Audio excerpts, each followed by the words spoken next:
Pekný deň prajem, teraz si ukážeme, ako postupovať pri registrácii. Po kliknutí na registračný link sa vám zobrazí úvodná obrazovka. Tu vyplníte svoje osobné informácie, ako je meno, priezvisko, e-mail. Ďalej si vybereme typ účtu. Ten nastavujeme na Live Floating Split, alebo si môžete vybrať podľa seba. Základ mien je euro, alebo si vyberete podľa seba. Pákový efekt alebo leverage nastavujeme na 1:1000. Nakoniec si vytvoríte svoje vlastné heslo a dáte otvoriť obchodný účet.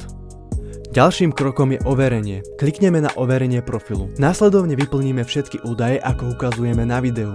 Doplnite si osobné údaje, daňovú príslušnosť, adresu bydliska, údaje o zamestnaní, skúsenosti s obchodovaním a investičné znalosti. A dáte potvrdiť. Teraz nás to vyhodilo na novú stránku a jediné čo urobíte je, že to potvrdíte a dáte ďalší krok. Teraz prejdeme na overenie identity. Scrollujeme dole, kde môžeme vidieť typ dokumentu. Vybereme si občiansky preukaz. Teraz nahráme prednú a zadnú časť občianskeho preukazu.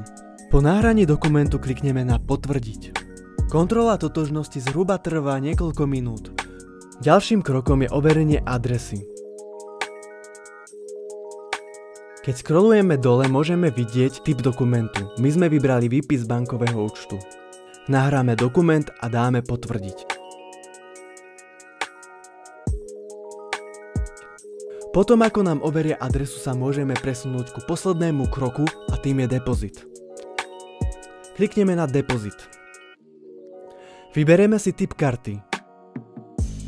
Vyberieme si menu, v ktorej chceme odoslať peniaze.